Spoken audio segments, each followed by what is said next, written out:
Let us pray that we keep it together. In your name we pray, amen. Please join me in the Pledge of Allegiance. I pledge allegiance to the flag of the United States of America and to the republic for which it stands, one nation, under God, indivisible, with liberty and justice for all.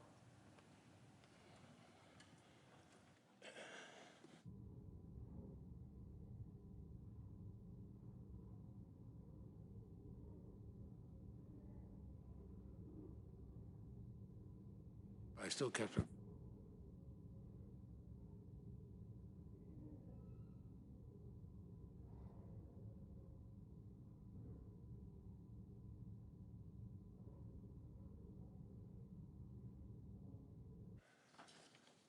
Under the previous order, the leadership time is reserved and morning business is closed. And under the previous order, the Senate will proceed to executive session to resume consideration of the following nomination, which the clerk will report. Nomination, Department of Transportation, Amitabha Bose of New Jersey to be Administrator of the Federal Railroad Administration.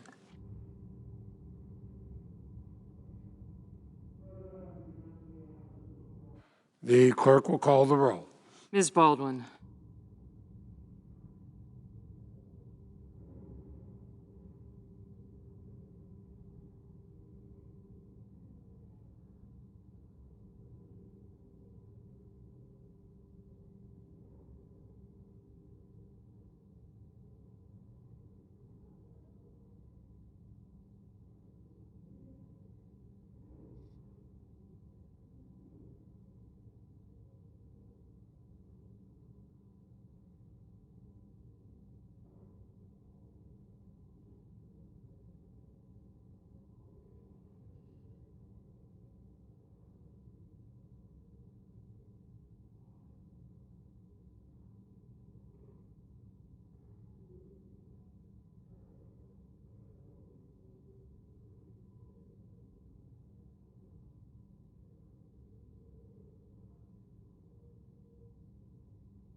Mr. President, Majority Leader, I ask unanimous consent the quorum be dispensed with.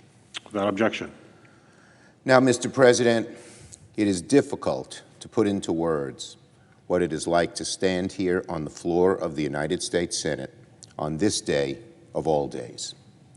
For 163 years, this space has been the home of the upper chamber of the American Congress. What has taken place inside this room over the centuries has determined in very real ways the trajectory of our nation. In this room, we carry on the mission handed down to us by the framers to assure the voice of the people is heard and represented and acted upon. But 1 year ago today, on January 6, 2021, mob violence descended upon this chamber and upon this Capitol. Thousands of rioters, possessed by equal measures of rage, conspiracy, and spurred into action by the sitting President of the United States, attacked the United States Capitol in an armed, violent, and deadly effort to halt the peaceful transfer of power.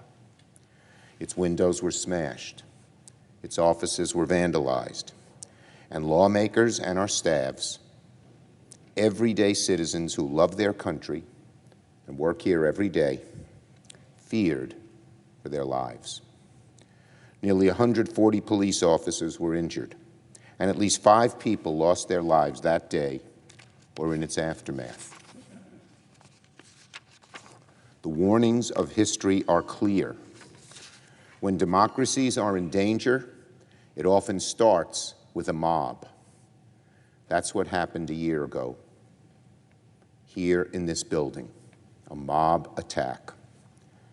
And for mob violence to win the day, it doesn't need everyone to join in. It just needs a critical mass of people to stay out of the way, to ignore it, to underestimate it, to excuse it, and even condone it. The mob can start out as a small number, but if it's allowed to grow and leaders egg on the mob, encourage it, it can become poison. That is what Donald Trump is doing, as even his response to President Biden's speech today showed. And once that happens, the unthinkable could become real. Democracy erodes and could, God forbid, horror of horrors, vanish. The poisonous mob mentality lives on today in the threats against election workers, poll workers, even other public servants like school board members and health workers.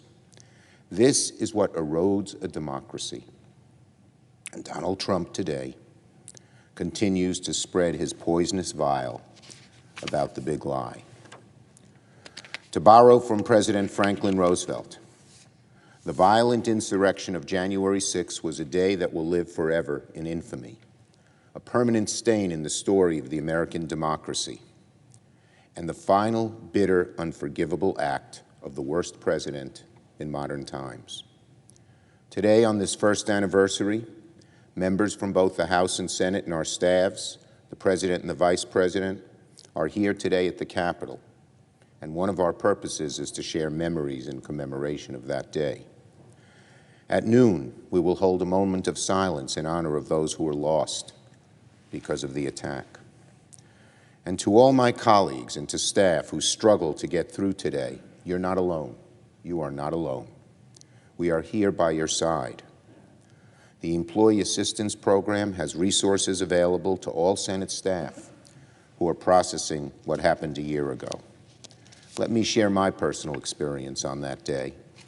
As I've recounted many times since then, my personal experience that day was in some ways like the opening sentence of Charles Dickens' A Tale of Two Cities, the best of times, the worst of times. First came the best of times. 12 hours before the attack, at 4 a.m. in the morning, I learned, or several hours before the attack, at 4 a.m., I learned that our 2 Democratic senators had won in Georgia, and we would gain the majority. At 4 a.m., it became clear.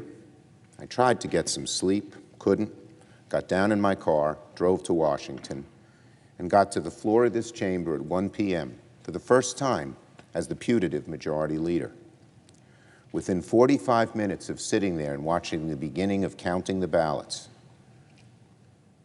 a police officer in a big flak jacket and a large rifle grabbed me firmly by the collar like this. I'll never forget that grip. And said to me, "Senator, we got to get out of here. You're in danger." We walked out the Senate chamber door, made a right turn, went through another door. This happened to be captured on the video tape above, and it was shown at the impeachment trial, although I didn't even know they had the tape until I saw it at the impeachment trial. But we go through the door, you don't see us for 20 seconds, and then we are running out of the door at full speed. I was within 30 feet of these nasty, racist, bigoted insurrectionists. Had someone had a gun, had two of them blocked off the door, who knows what would have happened. I was told later that one of them reportedly said, "There's the big Jew, let's get him." Bigotry against one is bigotry against all. And I saw something that I've been told later never happened before, the Confederate flag flying in this dear capital. That's just one of many searing, grotesque images of that unimaginable, most un-American day. There were good moments, too. I remember when the leaders, Senator McConnell, myself, Speaker Pelosi, Leader McCarthy, were sent off to the secret place. We convened after desperately trying to get the president on the phone to ask him to call the rioters off. We spoke to the Secretary of Defense and the acting Attorney General, but to no avail. But then the four of us got together and said, we're going to come back. We're going to count those votes. We're not going to let the violent insurrectionists stop us, and count the votes we did until I believe it was 3 a.m. the next morning. That was a good moment amidst a lot of bad moments. So now we ask, 1 year later, how shall our country move forward? What are we to say and think and do in response to a day when a sitting American president, rather than step down from office, unleashed his own supporters to attack the government through mob violence? How can we help those scarred by that day find solace, find healing? How can we make clear to the American people, to the world, and even to ourselves, that our democracy is still whole? First, we must begin by commemorating our emergency responders who have died, whether through complications from injuries or sadly through suicide, in the days and months after the violence. Brian Sicknick of New Jersey, Howie Liebengood of Virginia, Billy Evans of Massachusetts, Jeffrey Smith of Illinois, and Gunther Hashida of Virginia. Today and every day, we remember them. We mourn their loss. We honor their limitless heroism in the face of the unthinkable.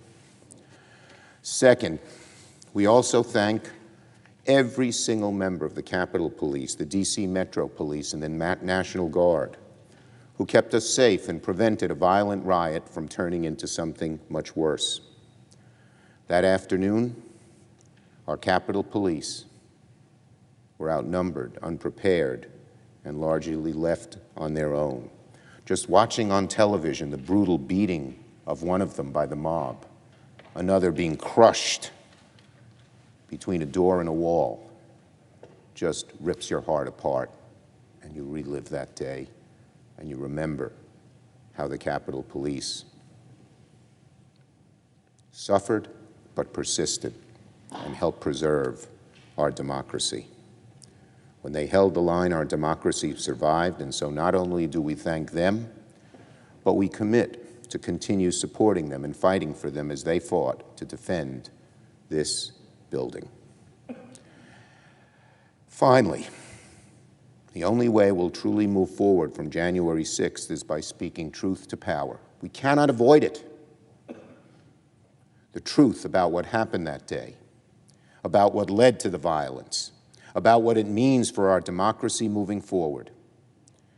I say this because too many, often depending on their allegiances, seem desperate to sweep the memory of January 6th under the rug. Too many are working to rewrite the history of what happened, to downplay or excuse or even defend the mob, to excuse an insurrection of this very Capitol. Too many are hoping the American people will just look away and forget that that day ever took place. After all, they say, Donald Trump is no longer president, right? That can't happen. We can't let that happen. We have an obligation not to let that happen. Because history shows us when you ignore or paint over this kind of violent action, it will recur, often in worse form than it had originally. That's what history shows. We didn't look away after the attack on Pearl Harbor. We didn't look away after the attacks on 9/11. They may have been from foreign powers, but we still, just because it was Americans who did this, we cannot look away after the attack of January 6th. What we must do instead is stare the truth, however ugly, in the face. The attack of January 6th didn't come out of the blue. It was not an act of God. It was not something that came from foreign soil. It wasn't even just some mere protest that got out of hand. No, no, no, no, no. January 6th was an attempt to reverse, through violent means, the outcome of a free and fair election. An insurrection. Call it what it is, what it was. And it was fundamentally rooted in Donald Trump's big lie that the election of 2020 was illegitimate, in deep offense to the peaceful transfer of power. Indeed, in deep offense to the very notion of truth itself. And anyone who thinks that the origins of this insurrection are going away should just have listened a few moments ago when Donald Trump did it again, lying and lying and lying about the election. A clear reminder that the threat he and his lie remain to our nation. Alarmingly, many of his supporters quickly embraced the lie in the aftermath of the 2020 election. Many of them truly believed and still believe that he won the election and the game was rigged. Not a small number, large numbers of Americans. If you look at the polls, tens of millions. It didn't matter there was no proof to any of these claims. Donald Trump kept saying it and saying it and saying it again. And he called his supporters to rally here in Washington in a ditch effort to stay in power. We all know this. That's what happened. We can't forget it. It was Donald Trump's big lie that soaked our political landscape in kerosene. It was Donald Trump's rally on the Mall that struck the match. And then came the fire. And pouring gasoline on that fire are many in one branch of our media who spread the big lie then and continue to spread the big lie, even though they know it's false. And millions listen to these people and believe it. Here, too, is another terrible truth. The disease of the big lie continues to this day. The attacks on our democracy are ongoing. If not by the force of baseball bats and pipe bombs, then certainly through a quieter and much more organized effort to subvert democracy from the bottom up. Just as the big lie inspired the attack of January 6th, the big lie continues like a disease across state legislatures throughout the country, where we're seeing the most restrictive voter suppression efforts since Jim Crow in 21st century America, turning the clock way back. Let's be abundantly clear. These new anti-voter laws are on the books today only because their authors cited the big lie, cited the fictitious bugaboo of voter fraud, and are trying to succeed where the insurrection failed. Unless we confront the big lie, unless we all do our part to fortify and strengthen our democracy, the political violence of January 6th risks becoming not an aberration, but, God forbid, the norm. And we've seen it too in the threats against election workers, teachers, school administrators, healthcare workers. We cannot put our heads in the sand. We cannot brush this over. And what does that mean for the Senate? I think we have to talk about the realities here today too. It means we must pass legislation, effective legislation, to defend our democracy, to protect the right to vote. We must pass the John Lewis Voting Rights Advancement Act and the Freedom to Vote Act so that our country's destiny is determined by the voice of the people and not by the violent whims of lies and even mob rule. We must also guard against the false hopes of solutions that don't deal with the problem, that try to cover it up or push it away because people don't want to deal with it. Some say the answer lies in doing the bare minimum, like reforming the Electoral Count Act that my friend the Republican leader has floated in recent days. Let me take this opportunity to make clear that that plan, the McConnell plan, that's what it is unacceptable, unacceptably insufficient, and even offensive. Some scorekeeping matters little if the game is rigged. And as we know too well, state legislatures are working day and night to undermine our democratic process from the get-go by empowering partisans to potentially say which ballots count and which do not. What good is it to accurately count a result that's compromised from the start? Senator McConnell's plan to reform the Electoral Count Act would do nothing more than codify the Vice President's ceremonial role in counting of the Electoral College votes, effectively guaranteeing that partisan state legislatures could overturn the elections without fear of recourse. Look at what it does. Look at what it does. It's a cynical idea.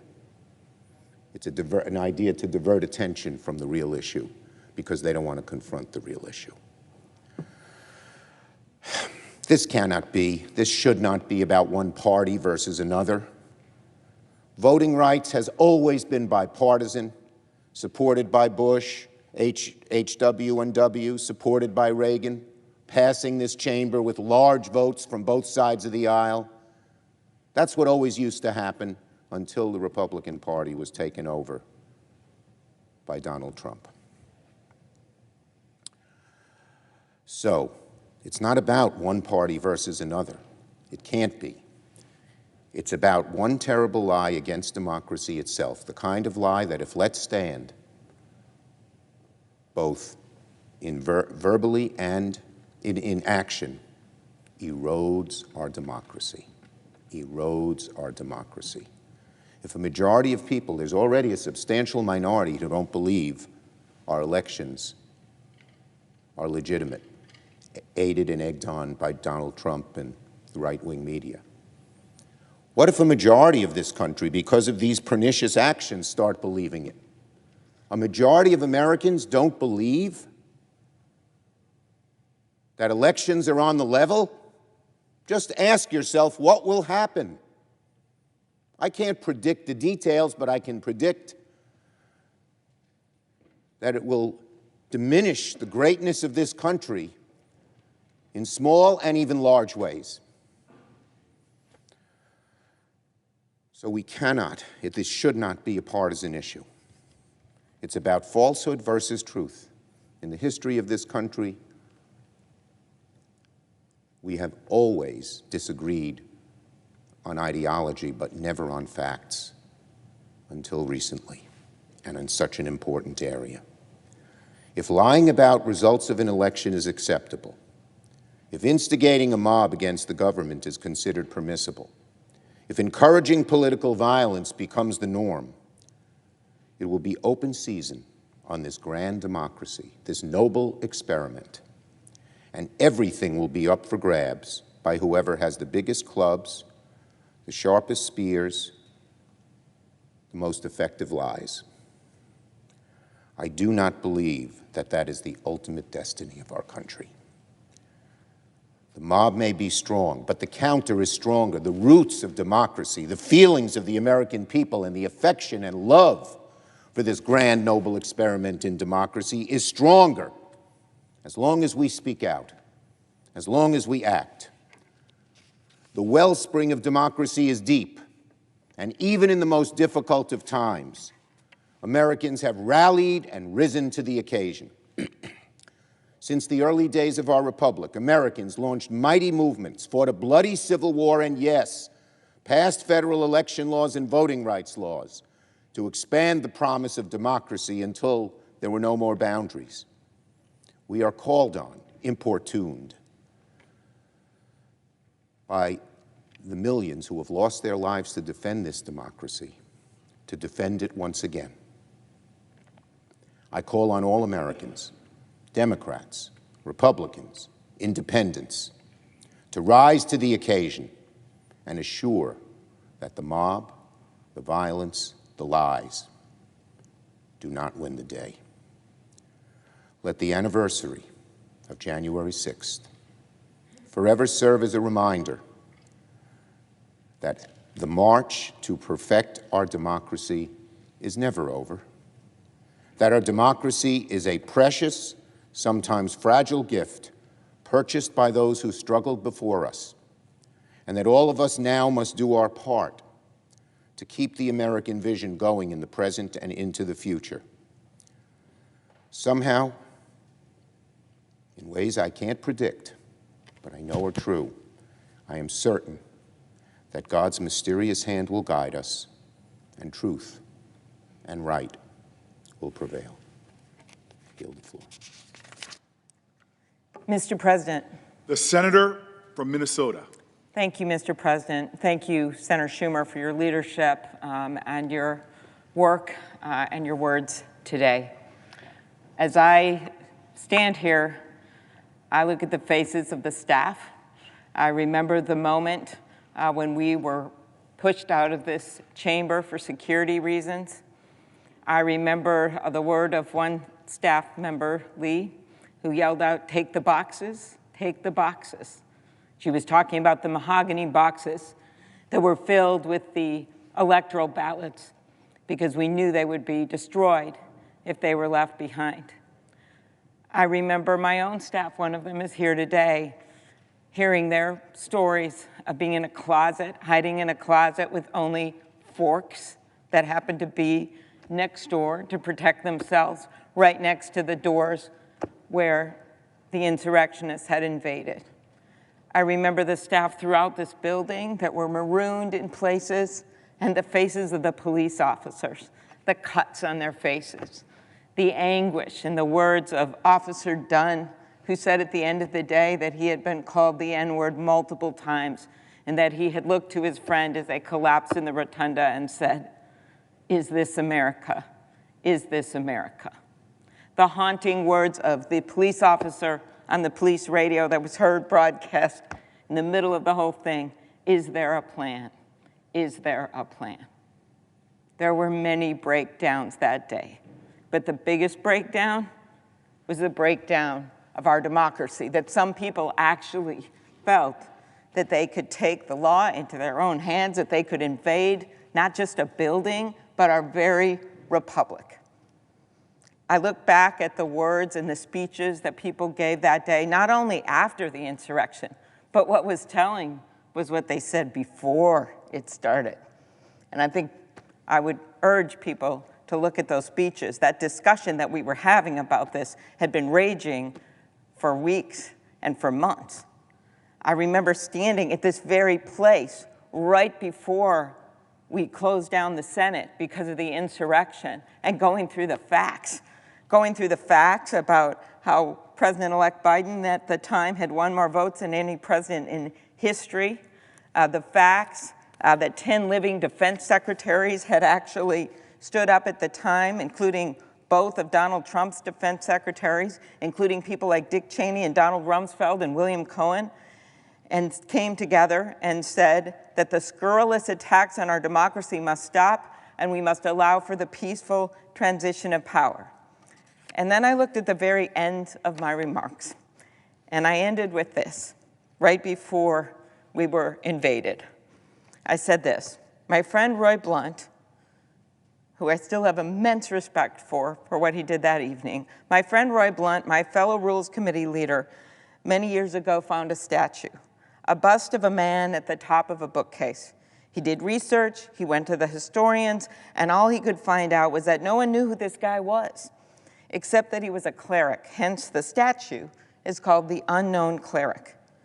Now, at the time, the leaders in this great place thought this man important enough that they would warrant a statue for him. But today, no one knows who he is. Senator Blunt's message to school kids and senators alike that visit his office when he shows them the statue: what we do here is more important than who we are. And I ended with this: senators, what matters is not our futures, not our short-term destinies. What matters is our democracy's destiny. Because I think many of us know that people will not know who we are 100 years from now or 200 years from now. But what they will know is this: they will know what we did today, how we voted today, and that is more important than who we are. As someone once said, it's a republic if we can keep it. It's a republic if we can keep it. Those words ring more true now than they did a year ago. Because as we know, the haunting shrieks of the police that day, the officer pinned between the doors at the end of rioters, there were people that stood up for our republic, and there were people that attacked our republic. I remember Captain Carnicia Mendoza, a 19-year veteran of the Capitol Police who testified before the Rules Committee, who suffered chemical burns to her face while commanding the officers in the rotunda while they struggled to hold the doors open. Or who can forget Officer Eugene Goodman, who after saving Senator Romney from walking directly into the mob, ran by himself to take on a group of rioters with his baton and then diverted that mob away from the Senate chamber, allowing us to safely depart. Mr. President, who can forget the image right there where you sit on that dais of the insurrectionists rifling through papers on people's desks, opening up their offices and desks. Tragically, 5 officers who reported for duty have since passed away. 5 officers. You wonder why you see sad faces today on many people in this building who were their friends. Capitol Police Officer Brian Sicknick, who died the day after the attack. 4 other officers died in the days and months that followed. Capitol Police Officer Howard Liebengood, D.C. Metropolitan Police Officers Jeffrey Smith, Gunther Hashida, and Kyle DeFreitag. Many more suffered physical injuries, and even more sustained emotional trauma from the events of that day. And we also remember, of course, Officer Billy Evans, who tragically died doing his job at his post in April. Recognizing the sacrifice of those heroes to defend our democracy is the least we can do. Senator Blunt and I led legislation, with the support of our leaders, honoring those who protected the Capitol on January 6th with the Congressional Gold Medal. It was an honor to stand with officers and their families in August as President Biden signed this bill into law. We have made many, many improvements to the security of the Capitol. I think it's very important for staff and officers alike and those who work there to know that. I want to thank Senator Schumer for his work in installing a new Sergeant-at-Arms, Karen Gibson for the Senate. We have General Walker over in the House, and we have a new police chief, Chief Manger, who did an excellent job yesterday in describing the changes. We know there are many challenges ahead. Last but not least is that we do not have enough police officers right now to fill vacancies. So people are working double shifts, they're working vacations, they're canceling vacations.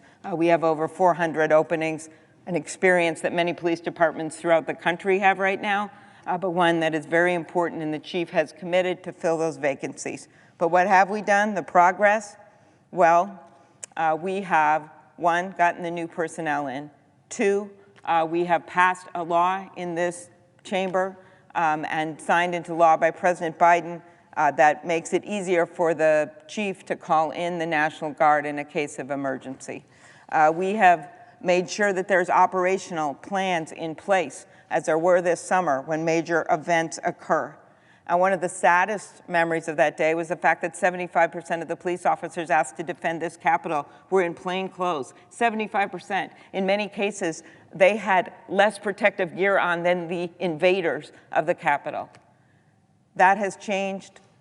No more equipment that's going to be locked on a bus that they can't access. Senator Leahy's leadership with appropriations, Senator Shelby's leadership, we've been able to obtain more funding to get them the equipment that they need. All of those things are important.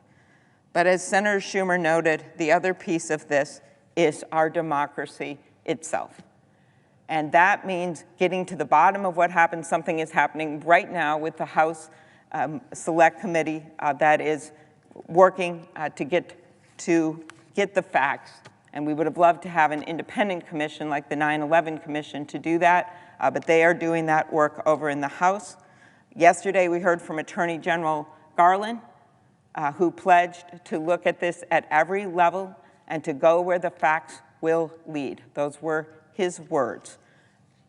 Accountability at every level for what happened here is key. And it is the largest investigation we've seen in the history of America. Over 700 people that have been charged. That is a big piece of this work as well, accountability. And as Senator Schumer noted, this is also about carrying on the torch of our democracy. The voting rights legislation that we are working on right now couldn't be more important, because what was not accomplished with bear spray and bayonets has now been passed on to others to pass bills, as we've seen in Wisconsin, where a bill actually passed that would have allowed for only 1 ballot drop-off box in the entire city of Milwaukee. That one was vetoed by Governor Evers. But others have passed in states like Georgia, in states like Texas, and across this country, a concerted effort to undermine our democracy. So it is on us, when we take an oath to defend the Constitution of the United States, no matter what party we're in, to hold our democracy dear. It is a precious, precious thing, and it is very fragile, and it is in our hands to protect, just as our police officers protected it on January 6th. When you've got 9,600 threats against members of Congress, double what it has ever been in the past, that's not a small thing. That is January 6th continued. When you have election officials that have to leave their posts because, in the words of the election official from the city of Philadelphia, that his own family was threatened, their names, their addresses, their house put out on the internet. Katie Hobbs, Secretary of State in Arizona, receiving a voicemail saying, "I'm a hunter, and I think you should be hunted." People in rural areas that are elected officials that cannot have the kind of security that people may have in this building. That's January 6th continued, and we cannot forget our duty going forward. I will end with that image that I will always cherish, and the hope that democracy will prevail at 3:30 in the morning when Senator Blunt and I and Vice President Pence took that long walk over to the House with the 2 young women with the mahogany box filled with the last of the electoral ballots up through Wyoming. There was broken glass on all sides. There was spray paint on statues. It was the same walk we had taken in the morning, which had been so joyful, the celebration of our democracy, so ceremonial. And there we were, the last ones left, taking that walk into the House chambers where we finished our job.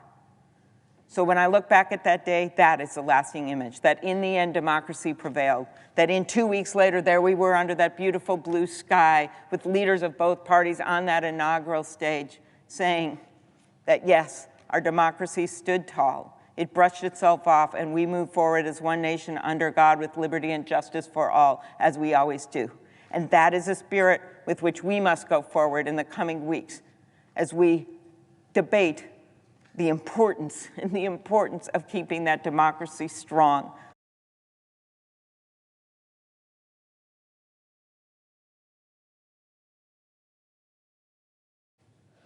This morning, in my capacity as President Pro Tem, I called the Senate into session. As I looked around the chamber, so many memories came to mind. I first saw this Senate chamber as a teenager, visiting from our home in Montpelier, Vermont, with my parents and my sister, coming to this Capitol. And then later, as a Georgetown law student, I would sit in the visitors gallery and just watch. I saw the members of the Senate in both parties speaking to the conscience of our nation, and trying to protect our Constitution. In 1975, I came onto the floor of the Senate as the junior-most member of this body. I was in awe of the Senate then. I never expected to become the dean of the Senate. But a year ago, I sat on the floor of the Senate as Vice President Pence was announcing the certification of ballots. I saw him doing this in a straightforward and honest way, even though he knew that at the end of the count, he would soon no longer be vice president, nor would Donald Trump be president. We were all in the Senate paying attention when suddenly officers came rushing onto the floor, and they took the vice president off the dais and out the door. Chuck Grassley, the then President Pro Tem, went to the dais and prepared to recess the Senate.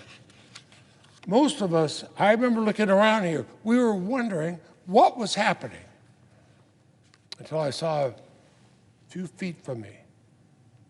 I saw a man wearing a vest that said police. On the Senate floor, he was carrying a submachine gun. I'd never seen anything like this in the U.S. Senate. And you recall, Mr. President, the police rushed us through a back door to the basement of the Capitol, and they shuttled us off to a secure location. I was still trying to sort through my mind what was happening. Officers were going through the halls, and one officer came along, took my arm, and he said,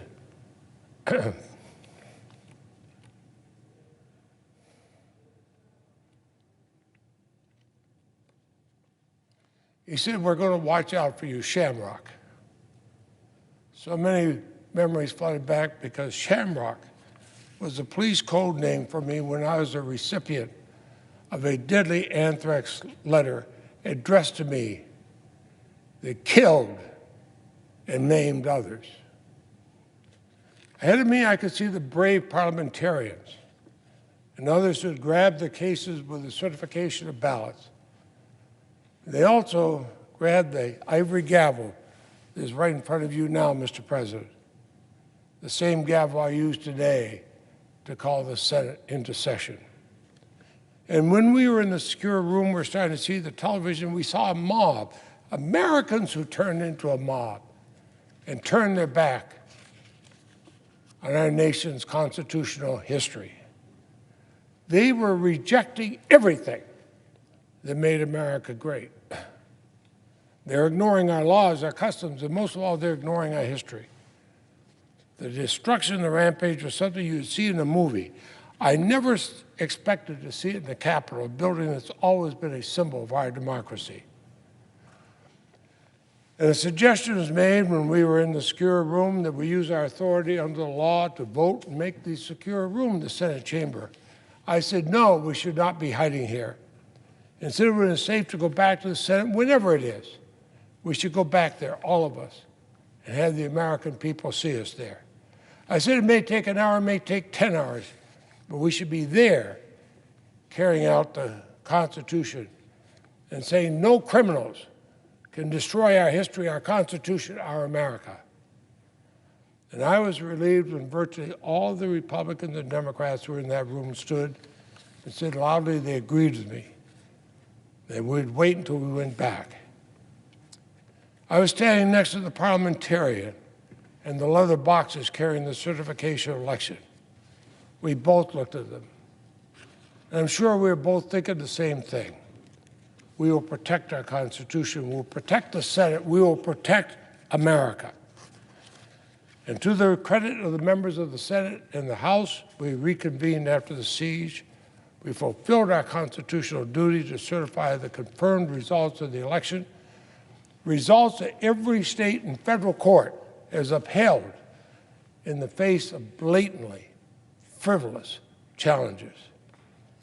So my thoughts today are not only about how fragile our democracy is, but about the heroes of the day, the Capitol police officers, some of whom lost their lives or suffered grievous and enduring injuries, and those who joined in the Capitol's defense, especially from the Metropolitan Police Department. That day 1 year ago was such a sad and wrenching day.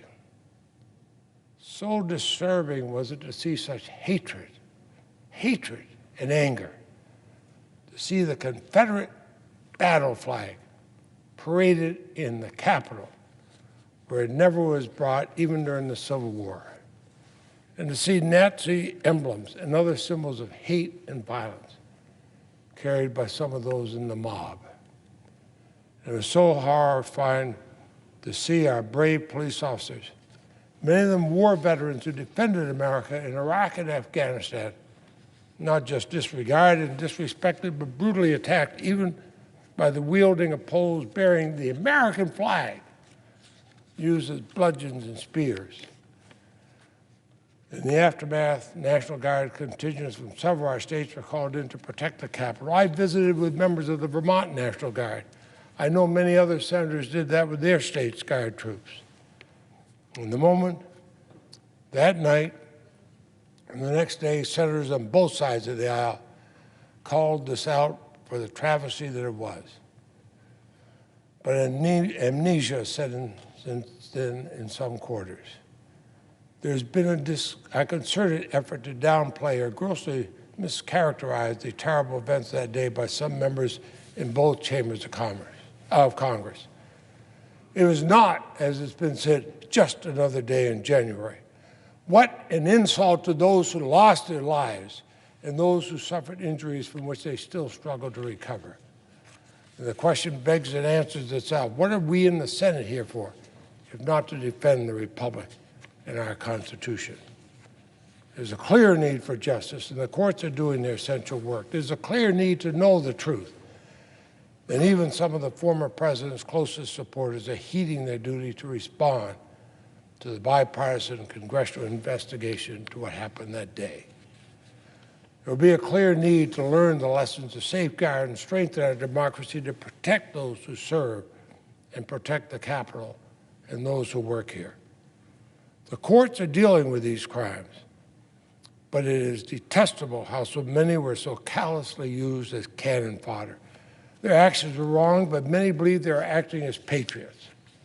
The former president told them so and egged them on, and they believed him. Meanwhile, he and so many of his cronies, unlike many of his followers who stormed the Capitol, have paid no price for their roles. They must be held accountable for planning and promoting this travesty, and in his case, doing nothing to stop the assault, even when appealed to repeatedly by his closest advisors. The New York Times has observed our nation faces an existential threat from a movement that's openly contemptuous to democracy, has shown a willingness to use violence to achieve its ends. No self-governing society can survive such a threat by denying it exists. To deny it is to be complicit in what happened. But more than anything else, today is a day to remember, to feel sorrow that our great nation ever suffered such violence and division, to mourn those who died and were injured, and to mark the day as history will. The first time in 244 years that our exceptional country was almost prevented from carrying out a peaceful transfer of power, a sacred principle, a tradition in which we've taken pride for generations, and we've taken for granted throughout our entire lives, and that we have held up as an example to people everywhere. Now, our job in Congress is different than the prosecutors' roles. Democracy needs a foundation, and that foundation is nothing less than the truth. It's been said that trust in the rule of law is built in drops and lost in buckets. Our job is fundamental: to defend and advance the truth, to protect the rule of law itself. As Dean of this body, that's what I will do until the day I walk off this floor.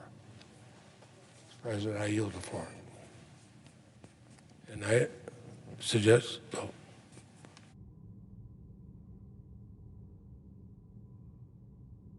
Mr. President. The Majority Whip and Senator from Illinois. Mr. President, a year ago today, we witnessed one of the worst assaults on our democracy in living memory. For those of us who were in the chamber, and that includes virtually every senator, there are images which are emblazoned in our memory. Mine, like others, was of a vice president sitting where you're sitting, who shortly after 2 p.m. in the afternoon was pulled off of the dais by two of his security detail and hurried out that door. It's an unusual thing to happen under any circumstances, but while we are counting the Electoral College returns, it was amazing and unprecedented. Then they came up and the Capitol Police instructed us, stay in your desks. This is going to be a secure room. We're going to start bringing in all the staff and they'll be lining the walls here. We'll keep you safe. Well, we all sat there in anticipation of the next thing to happen, and not 10 minutes later, another Capitol policeman came up and said that last directive is off. Evacuate this body, this room, as quickly and orderly as possible. And we all started piling out the doors. As we left and went down the exit stairways just outside the doors of this chamber, I looked out the window and saw a sea of Trump signs converging on the Capitol. It was an image I won't forget. We went to what we consider to be a safe location and witnessed over television what most of America was watching. How serious was it? Well, one misguided soul, a Republican congressman from Georgia, said it was just a group of tourists at the Capitol. Mr. President, yesterday the Attorney General of the United States, Merrick Garland, had a press conference and remarked on the first anniversary of January 6th.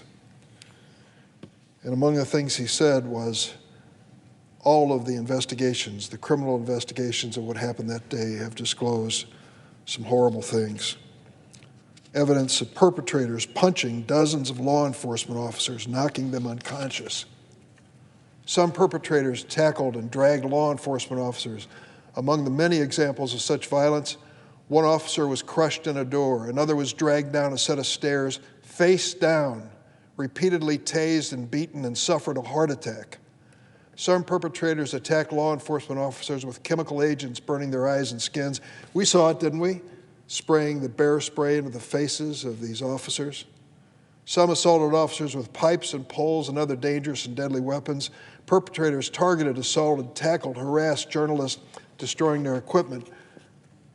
And that launched the most comprehensive and perhaps largest criminal prosecution in the history of this nation.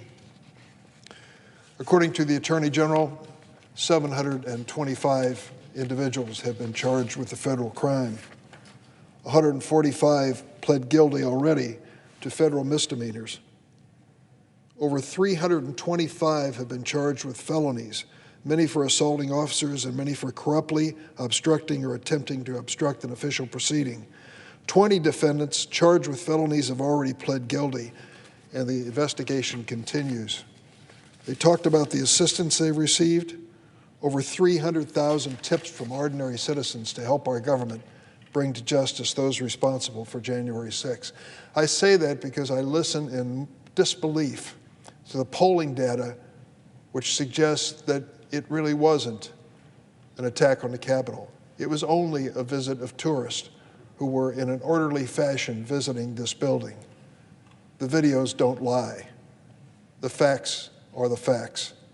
Individuals are paying a criminal price and their lives will be changed because of their bad decisions to leave a Trump rally and follow his instructions to come up to this building.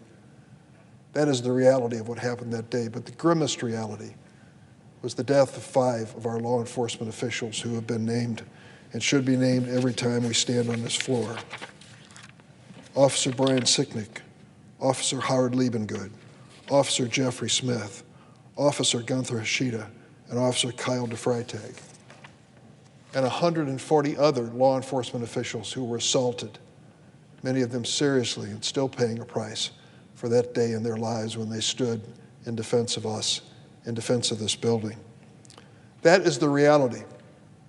And if nothing more comes of this speech and commemoration today, I hope that all of us, regardless of our political persuasion, the most conservative Republican to the most progressive Democrat, independents in between, black, white, and brown, men and women, rural, urban, across America, will finally come to an agreement on one thing.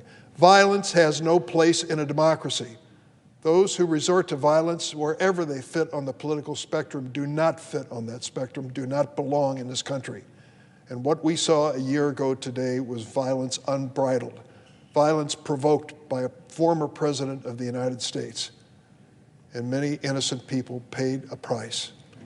I listened as the President and Vice President spoke this morning in Statuary Hall. It was a somber and meaningful occasion as they talked about what was at stake on January 6th and the challenge we face today. And I thought for a moment what a difference it would have made if, in fact, as the President spoke, Republican and Democratic leaders stood by his side. But that was not to be the case. You see, when the proposal was made for a bipartisan commission of Democrats and Republicans, commissions we've seen in the past for 9/11 and other events that marked our history, that was stopped by Senator McConnell, the Republican leader of the Senate, by the threat of a filibuster. He wouldn't agree to a bipartisan commission to look into the origins of January 6th and what we need to do to avoid them in the future. So I want to salute Speaker Pelosi for organizing a bipartisan committee in the United States House of Representatives who is investigating this matter. I want to salute my fellow congressman from Illinois, Adam Kinzinger, who's had the courage to step forward and be part of it, as well as Congresswoman Cheney of Wyoming, and the Democrats are part of that effort. They are serving this nation as they should, bringing forth the facts, fighting the resistance from those who don't want to tell the truth. But there's more that we must do. It's been mentioned several times and bears repeating. What is happening across America since January 6th is equally alarming to this assault on the Capitol. And that is the effort by dozens of states across the nation to restrict America's right to vote. To think of it, in that last election in 2020, we had the largest turnout in the history of the United States to cast votes in the presidential election. And the response by so many of these states controlled by Republican legislatures is to try to do their best to make sure that never happens again, to restrict the opportunity to vote for eligible Americans when we should be doing just the opposite. I've won elections and I've lost elections. And as long as they were fair elections, I accepted the results, and they all were. I was lucky. Sometimes I won, sometimes I lost. But I felt at the end of the day that there were fair elections. We should feel the same way about the election that occurred just last year, year before last, in 2020, with the election of Joe Biden as President of the United States. It was a fair election. It has been certified that way, not just by the election authorities in each state, but even by Donald Trump's Department of Homeland Security. And now we ought to take seriously what is about to occur with these states trying to restrict voting rights. I marvel at my colleagues on the Republican side who come to the floor and say, we have no right. We have no right to tell these states what their laws should be when it comes to elections. This little booklet is in each of our desks. I would commend to my colleagues, particularly on the Republican side, to consider opening it and consider reading Article 1, Section 4. I'd like to read into the record of the United States Constitution.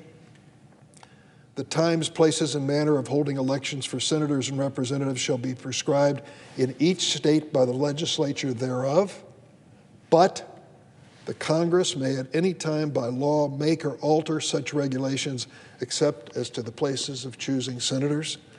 Then you go further in and read the Bill of Rights and the amendments to the Constitution. The Article 15, Amendment 15, says the right of citizens of the U.S. to vote shall not be denied or abridged by the United States or any state on account of race, color, or previous condition of servitude. Section 2, the Congress shall have power to enforce this article by appropriate legislation. And yet Republican after Republican comes to the floor and questions how we could have the audacity to suggest that we're establishing standards so eligible voters across this country have an opportunity to vote. It is our constitutional responsibility to do it, and simply making that eligibility turn into an actual exercise of that right is consistent with our democracy. Mr. President, I know other colleagues are here to speak today. I will close by saying this. What brought that mob to this Capitol was the inspiration of a former president who provoked them, incited them, and turned them loose on this building.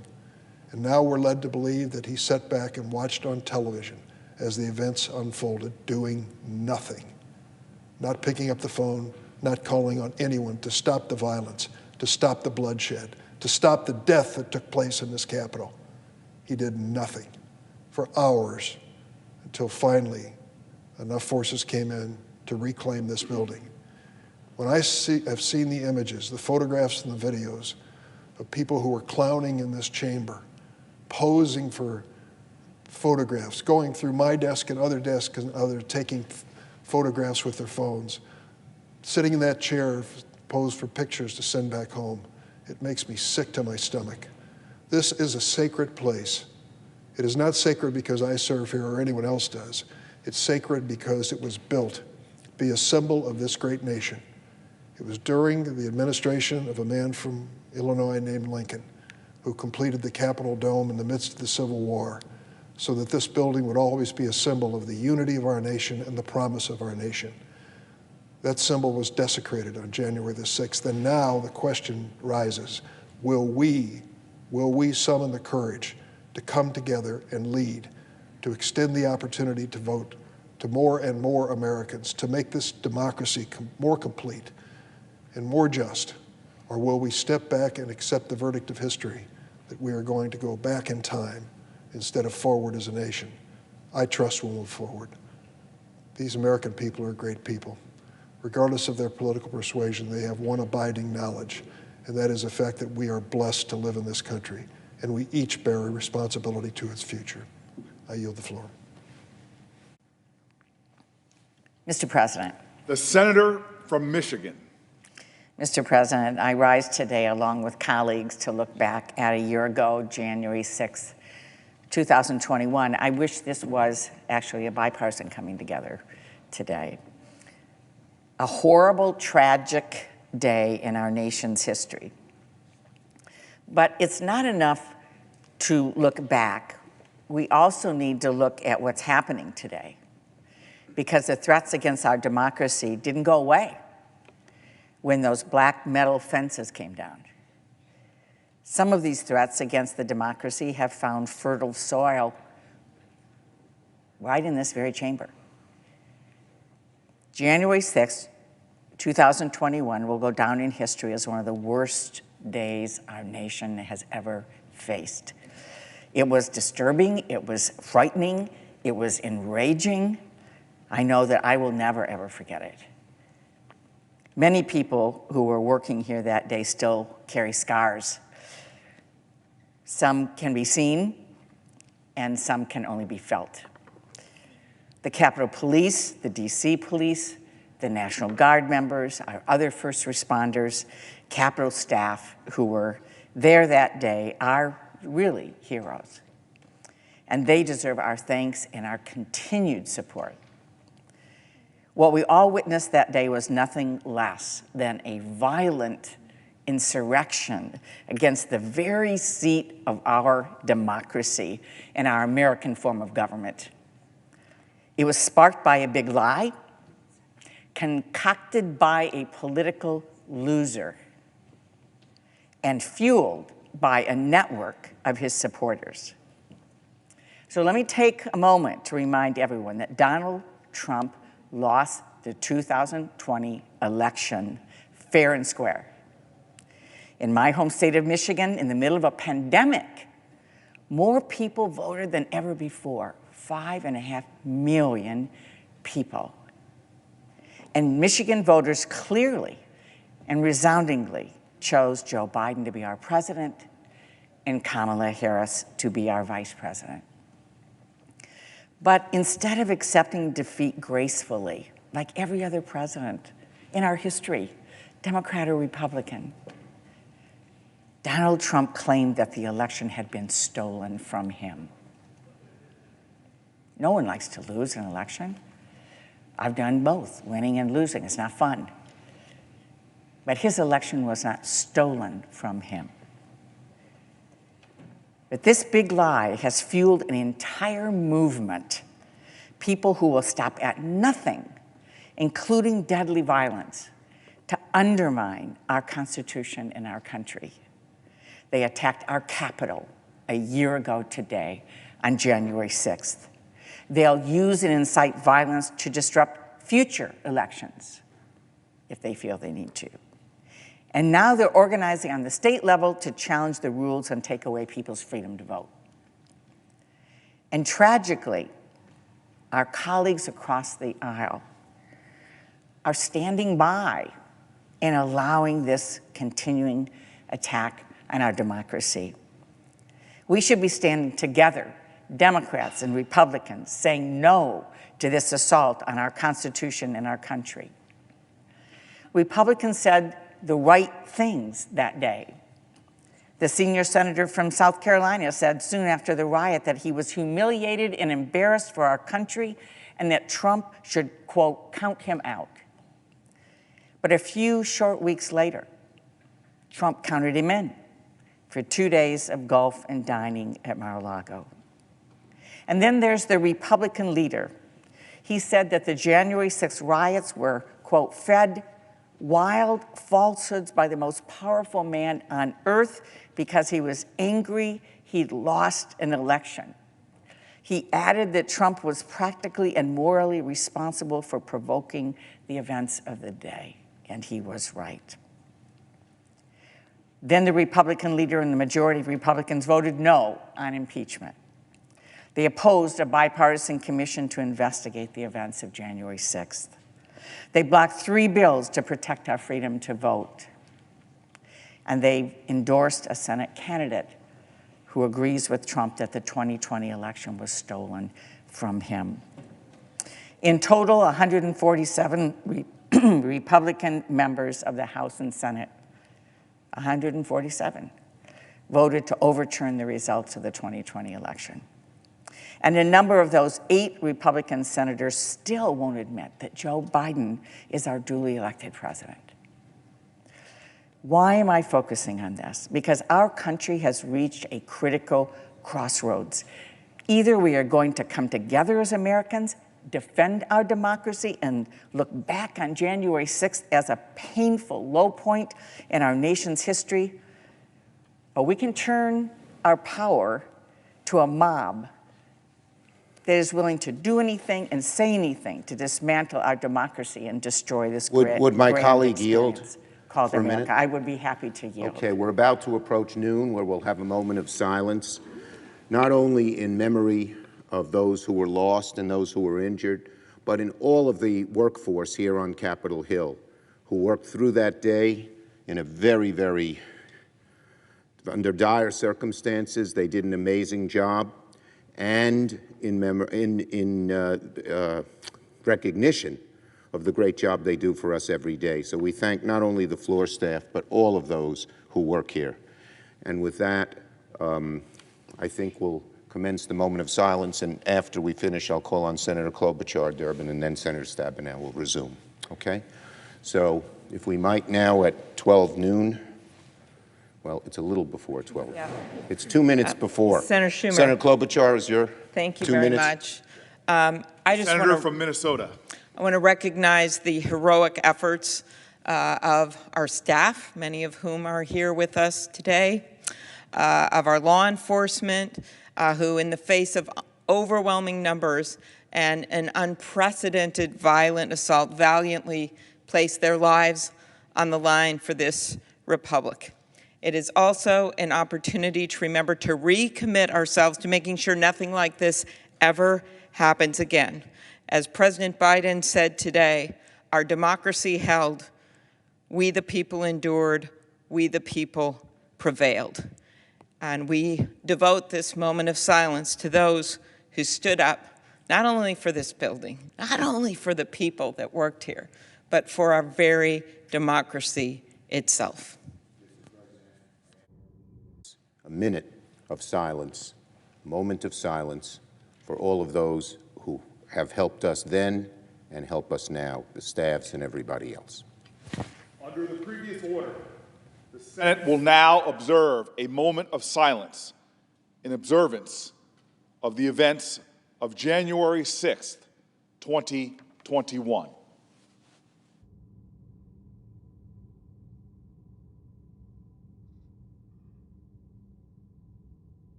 Senator Stabenow. The senator from Michigan.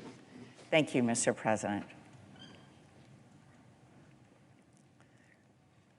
Let me just conclude by saying that either we are going to come together as Americans, which I hope and pray we do, to defend our democracy and look back on January 6th as a painful low point in our nation's history, or we can turn over power to a mob that is willing to do anything and say anything to dismantle our democracy and destroy this grand experiment called America. The January 6th insurrectionists tried to overthrow our Capitol, and their sidekicks in suits and ties are trying to overthrow our elections. And just as we shored up our security here to protect the People's House, we need to upgrade our election laws to protect people's freedom to vote. Today is a day to remember, to be grateful for all of those who risked and lost their lives to protect us, to be grateful for all of those who stood up for our democracy and continue to stand up every single day. Today is a day to be grateful that we live in this great democracy called America. And it's a day to recommit ourselves to protect our freedoms for our children and our grandchildren. Thank you, Mr. President. I yield the floor. Mr. President. The senator from Nevada. Thank you, Mr. President. You know, this morning I've been listening to my colleagues, watching the news, watching our president, reflecting on this day a year ago and where I was during this incredible insurrection that we now know happened on the Capitol. You know, I was in my Capitol office here, as we all have an office here in the Capitol, and I was getting ready to come to the floor of the Senate and certify that Joe Biden had won the presidency in a free and fair election. Senior Senator from Minnesota had organized many of us to stand in defense of that free and fair election, and I had been asked to stand in defense of the certified electoral votes in Arizona, and what I had been told they were going to challenge Nevada. It was a significant moment. Even before President Biden's victory, people had been spreading lies about the election for political gain, and I had planned to deliver a speech to combat those lies and explain in detail that the 2020 vote count was fair and accurate. And so, as I left my Capitol office and was walking to the Senate to deliver that speech, it became clear that something unprecedented was happening. Because on my way out of my Capitol office, I came across two of my colleagues, one of them here today, Senator Smith and Senator Murkowski. And they were standing outside an open door to a restroom that we share amongst our Capitol offices. And I asked them what was going on. And they said, there is a Capitol police officer in there. He's got something in his eyes, and he is flushing his eyes out with water. And I leaned in, and I saw the officer at the bathroom sink. And I thought to myself, and I said aloud to my colleagues, I think he's been pepper sprayed. And I asked him, has it been pepper sprayed? Have you been pepper sprayed? And he said, yes, but don't worry. Everything's fine. I am going to keep you all safe. And with that, he dashed back out the door, up the stairs, and outside to protect all of us and everyone else in this building. Now, I knew there had been a rally going on near the White House and that there were protests. What I did not know that morning was just how close the protesters were to forcing their way into this Capitol. Now, everyone knows what happened next.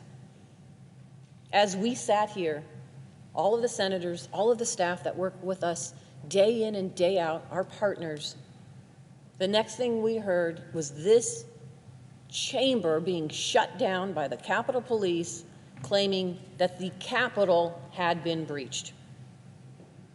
They told us to stay in our seats. This is the safest place where you can be right now, and we will protect you.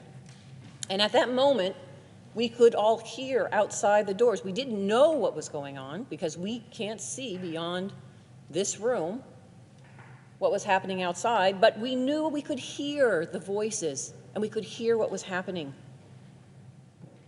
And we also could hear outside of the one set of double doors that we call the hallway with the Ohio clock that leads to the rotunda, a lot of noise.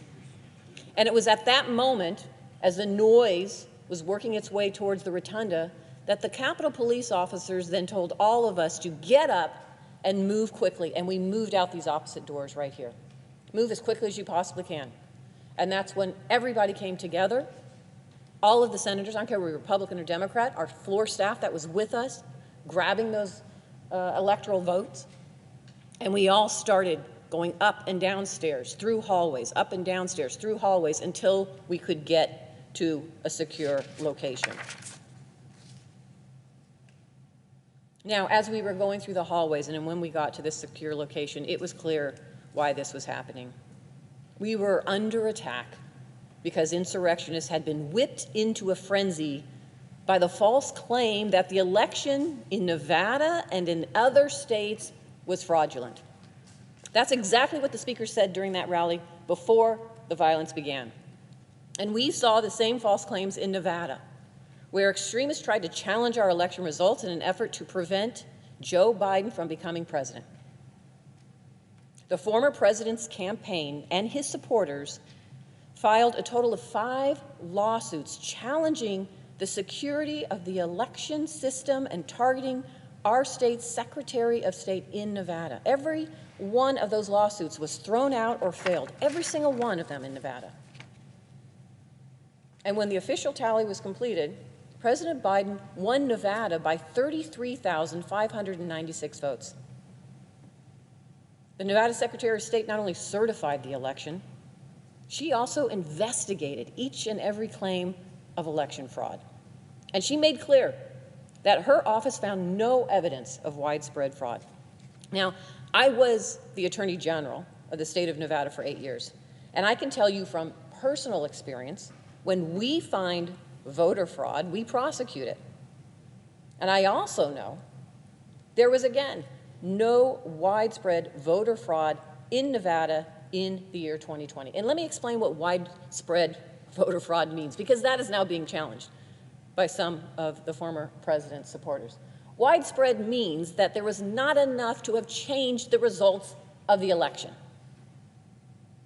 that it was still a safe and secure election, and Joe Biden is our president.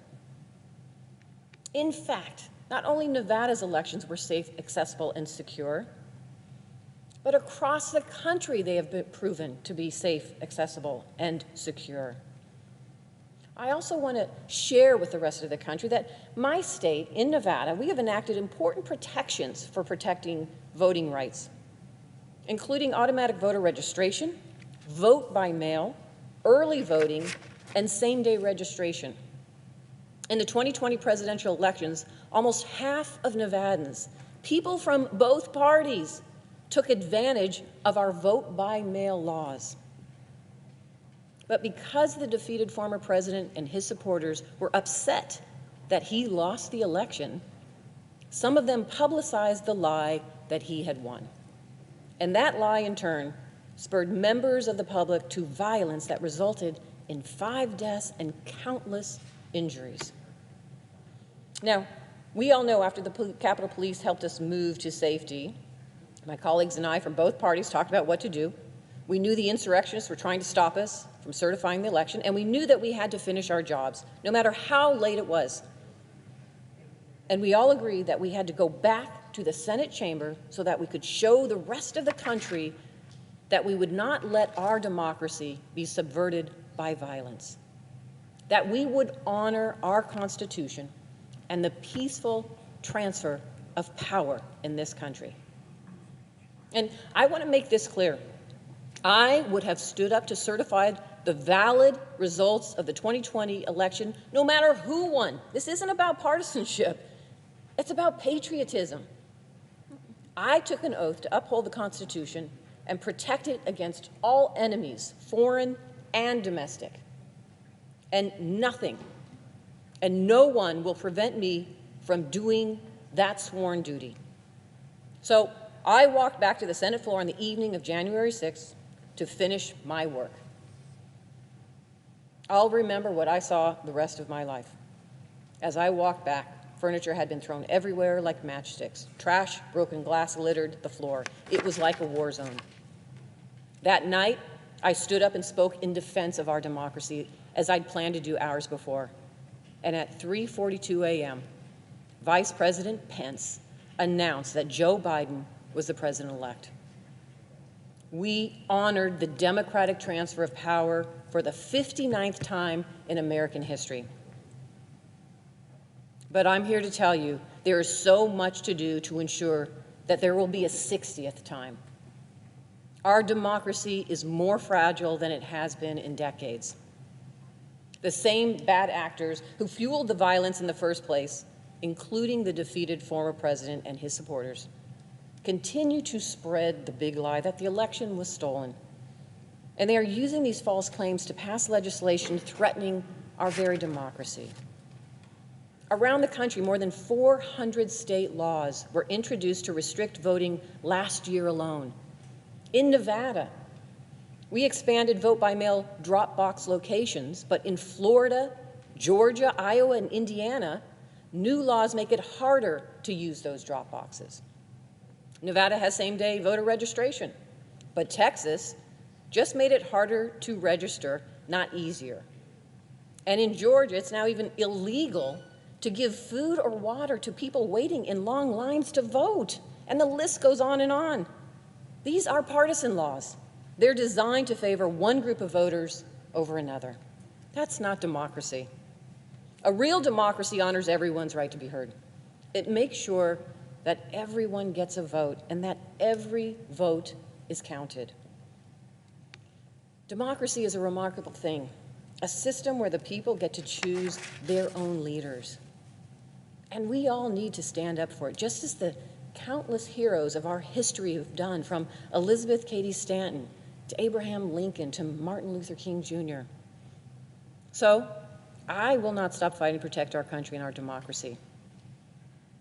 I will continue working with my colleagues to pass voting rights legislation. We need to follow Nevada's lead and protect access to the polls. And we cannot let anyone silence America's voice in their own government.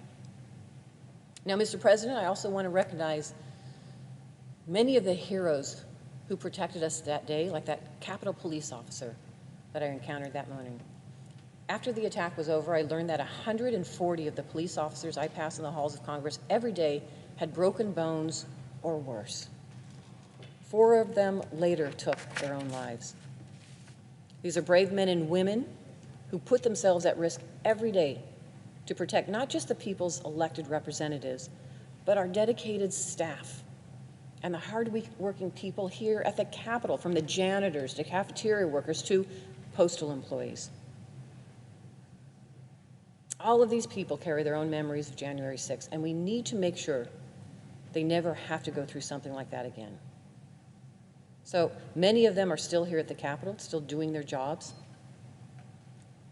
like that Capitol police officer who I saw earlier who had been pepper sprayed. But I'll tell you what, they give me hope. And they remind me that all of us have a job to do, just like we did on January 6th.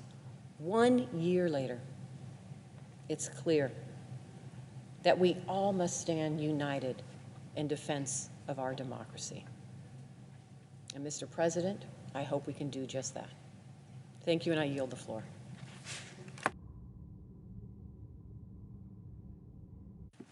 Mr. President. Senator from Rhode Island. Mr. President, a year ago, thousands of supporters of then-President Donald Trump, marching under banners supporting secession, conspiracy theories, and white supremacy, violently stormed the United States Capitol and breached the Senate and House chambers in hopes of overturning a free and fair election in which 7 million more Americans voted for President Biden. There was, of course, no proof and no truth to the claims of aberrant voting that Mr. Trump invented in order to fuel the mob. The assault on the Capitol was an attack on the United States and on democracy itself.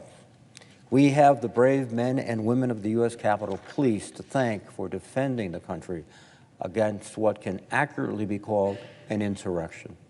And while the assault failed that day, thanks to the efforts of these officers and their partners from neighboring jurisdictions, an insidious campaign against our democracy continues through the baseless lies and antics of the former president and his associates. Mr. Trump set the events of January 6th in motion when he refused to say that he would accept the results of the November 2020 election. And he continued to value his ego over our democracy when he urged the mob to march on the Capitol and disrupt the election certification process.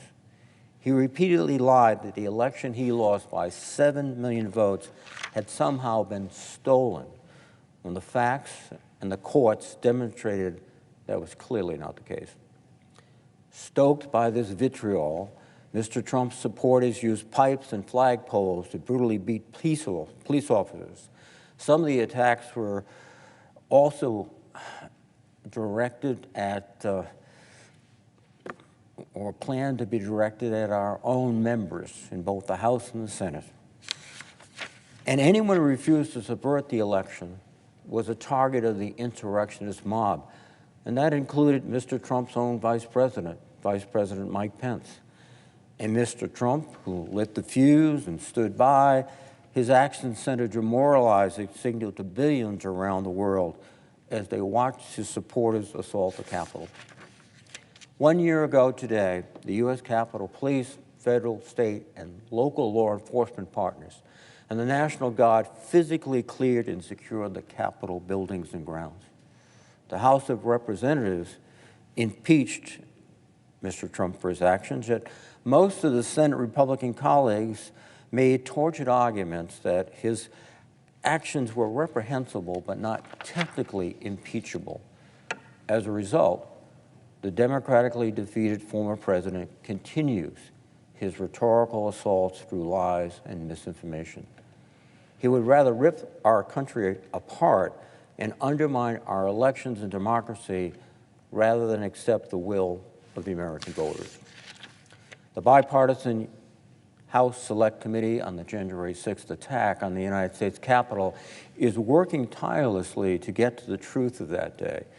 It is methodically collecting and following the evidence despite a lack of cooperation from Mr. Trump and his inner circle. The committee must continue to be transparent, and we must all continue to call out the repeated lies of Trump and his enablers. Every American, regardless of party affiliation, who believes in the right to vote and upholding the Constitution should want the truth about January 6th to come out. Congress must rise to the occasion. The stakes could not be any higher. Because of the former president's actions a year ago and his relentless lying since then, a significant minority of Americans now indicate that violence is an acceptable way to resolve political disagreement. We cannot afford to have such a sentiment persist. Together, we must accept the truth, restore trust in one another, and take steps to improve political discourse. One step we must take is to honor the officers of the Capitol Police, not just with our words, but with real support. Last year, we passed a supplemental appropriations bill that provided over $107 million in additional funding, including roughly $35 million for overtime, retention bonuses, hazard pay, and student loan repayments for officers. It also provided critical funding to address the trauma experienced by our officers and help support their mental health needs. But we can't stop there. We have to continue in this fiscal year's budget, 2022, to continue to support our police, continue to support those who protect us. I'm afraid if we don't quickly resolve our differences that we could fall into the state of a continuing resolution, which would actually deny our police, the Capitol Police, and our security forces the tools they need not only to protect us and protect themselves, but also to sustain their morale, sustain their mental health, sustain their personhood.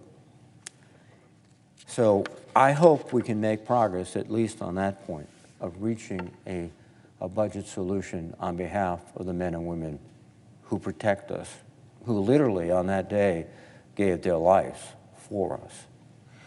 Now, in addition to that, we have a critical role to play when it comes to safeguarding the rights of the American voter.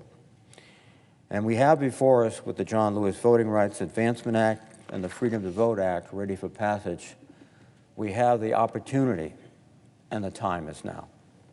And I continue to urge my colleagues, both Republicans and Democrats, to work together to swiftly pass these critical voting rights bills that are needed to protect our elections and our democracy. We must bolster the security, accessibility, and transparency of our elections in order to mend the wounds of January 6th and begin to heal as a nation, indivisible, with liberty and justice for all.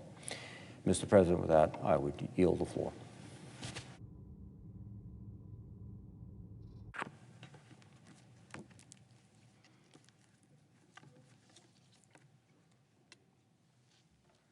Mr. President. Senator from Minnesota.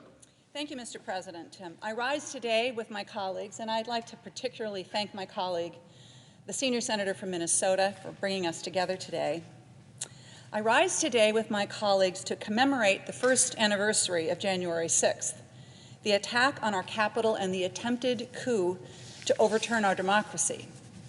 You know, I've thought a lot about this day over the last year, and I speak today because I think it's important that we are clear about what happened on January 6th, how it connects to what's happened since, and what needs to happen next.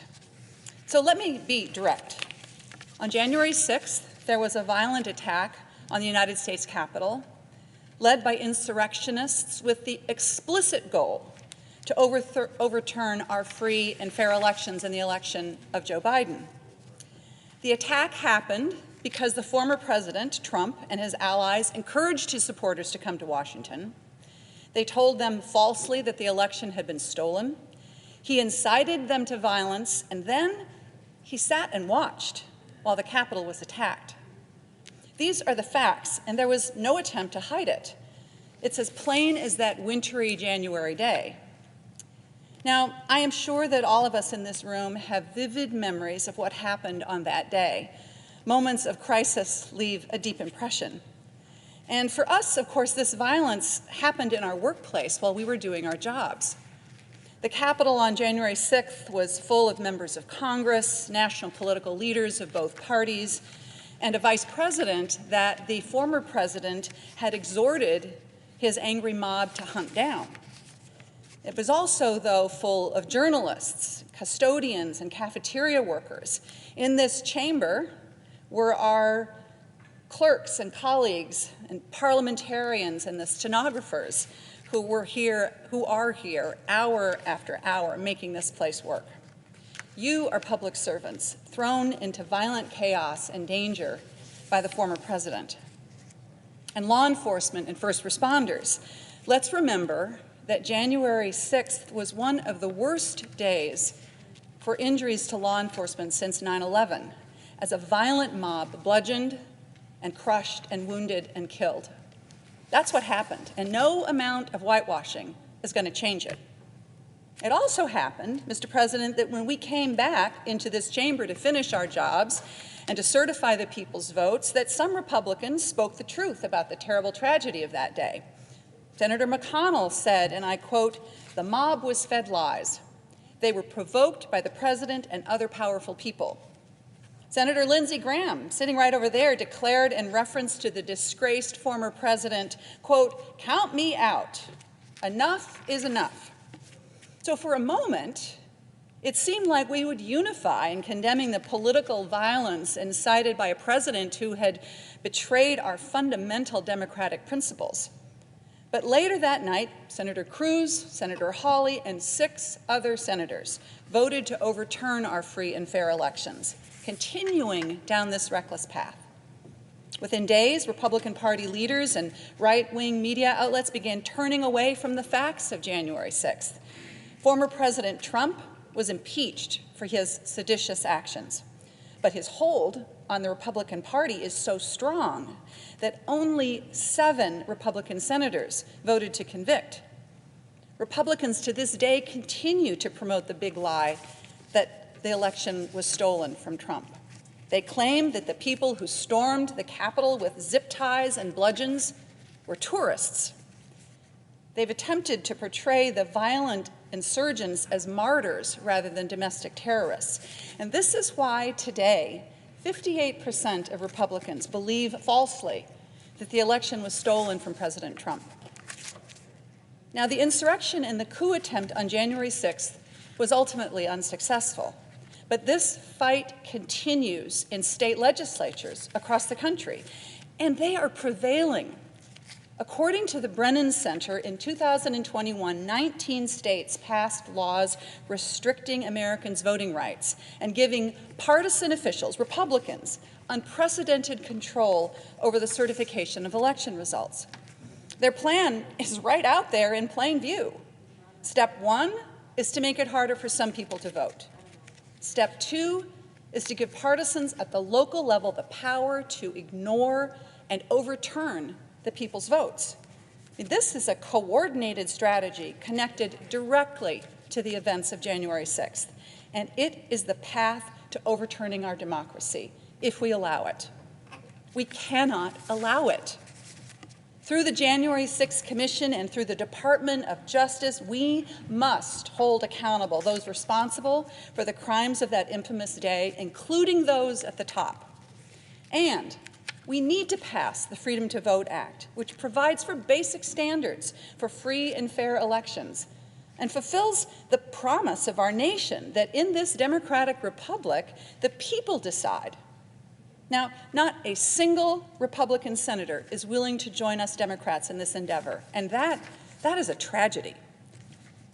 Colleagues, I implore you, we cannot let Republicans hide behind Senate rules and block us from taking this common sense step to protect our democracy. In a democracy, a majority of the people decide. That's how it works in township meetings and city halls and county board meetings and in state legislatures, and that's how it should work in the United States Senate. We senators have the power to protect our democracy, and we have no excuse not to use that power. Now, on January 6th, I woke up early and I wrote down a few thoughts as I was heading to the Capitol. I had been sworn into office the third time in 3 years, just a few days before. My husband, Archie, had been with me for the swearing in, and he'd headed home the day before. And as he left, he said, "Are you going to be okay?" And I said to him, "For sure. The United States Capitol is one of the safest places in the country. I'm going to be fine." Here's what I wrote this morning before I came to the Capitol. I wrote, "Today is a remarkable day. This morning I am filled with optimism. Georgians turned out in record numbers to elect Reverend Ralph Warnock to the United States Senate, pastor of Dr. King's home church. And it looks very likely that John Ossoff will be victorious, giving Democrats a majority in the Senate. And for me, this means that the work that Minnesotans sent me to do in Washington can actually get done. We will get through this day," I wrote that morning. "I truly believe our democracy is resilient and can withstand this desperate coup attempt. But it is a reminder of how hard we need to fight for our core principles, that no one is above the law, and that a democracy is when the people decide." Now, little did I know, Mr. President, but my optimism still holds, and my faith also still holds, my faith that we can be worthy of the promise laid out in our Constitution. We, the people of the United States, in order to form a more perfect union, establish justice, ensure domestic tranquility, provide for the common defense, promote the general welfare, and secure the blessings of liberty to ourselves and our posterity. That is our oath and our promise. Thank you. I yield the floor.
Mr. President. Senator from Pennsylvania. Thank you, Mr. President. I rise, as so many of us have done on this day, to do a couple things. Number one, to reflect and remember. That's important for so many reasons, but we're also here, I think, to express gratitude and commendation for so many who work in this building, the staff, the Capitol Police, and so many others who kept us safe 1 year ago today on that awful day. And I'll get to some other issues in a moment, but I want to start with just some reflections of what I remember about that day, but also what I think the country experienced on a day of horror and terror and desecration, a day when a group of Americans came to this building to stop the counting of the electoral votes. And they were told to do that by the then President of the United States. We know all the death that ensued from that, especially of law enforcement officers, and something on the order of 140 injuries, some of them grievous, permanent injuries to law enforcement, all based upon the violence, based upon a big lie, a deliberate falsehood that started long before even Election Day, started during the course of the 2020 election. But despite that big lie, and I don't want to spend all of today talking about that, but despite that big lie and the violence that flowed from that big lie and the near collapse of our democracy, despite that, we know that something in the order of 60 judges throughout the country, federal judges, state judges, appointed by Democrats, Republicans, and even some appointed by the former president, called out that big lie by rejecting the arguments based upon that big lie in about 60 different matters before those judges. So we know what happened, and I think the January 6th Commission will continue to put the evidence on the record and hold people accountable. But I think on a day like today, I want to focus on two issues. One is to express that gratitude that I mentioned before. The thousands of Americans who work in this building, the thousands who are not members of Congress who helped us on that day, everything from getting us to safety to making sandwiches for us when we were in a safe, secure room. Something that basic. But of course, so many Americans now know, after all these months have unfolded, about the sacrifices made by so many on that day, especially law enforcement. But people in this building, who work in this building, have done so for years. They too were terrorized on that day. It wasn't just members of Congress and the nation more broadly. We even had the image, the horrible, disturbing, racist image on television of an American walking through the halls of this building with a Confederate flag. Never happened before. Not even during the American Civil War had that happened. So when we talk about those who have done so much, here's what we're talking about. We're talking about people who suffered devastating injuries, as I said before, some of them lifelong. The emotional toll that this violence imposed upon members of the staff here in the building, both during the siege and its aftermath, is almost incalculable. So we're grateful for their service on every day of their work, but especially on that terrible day. I also want to thank, and we can't do this enough, we could do it 1,000 times and it wouldn't be enough, to thank the United States Capitol Police and the Metropolitan Police Department for all they did to protect us, to ultimately quell the violence, and to literally protect our democracy. These officers were bruised and beaten. They were attacked with bolts and bricks and bats and bear spray, as we saw so much, as well as stun guns. They had broken bones. They had concussions, chemical burns, scars, stitches, on and on. That's what violence does to a human being. They were also subjected to, those who happened to be black Americans in law enforcement or in communities of color, they were subjected to horrific racial epithets, the kind of language that should never be tolerated, not only here in the Capitol, but anywhere in our country. Some of them were even attacked by an American flag, by a flagpole with an American flag on it. So what this all adds up to is, unfortunately, not just a mob going into a building. This is about domestic terrorism. And I think it's an important day to be thankful that so many stood up to that domestic terrorism in law enforcement. So we offer both our gratitude and try, as inadequate as it is by mere words, try on a day like today to bestow some measure of both gratitude and commendation for what they did on that day. But finally, Mr. President, I think today is a day for resolve, to be determined to take action, legislative action. The best way we can do that is by passing the Freedom to Vote Act. That's the best thing we can do, not only for the next couple of weeks, but really it might be the most important thing that any of us work on.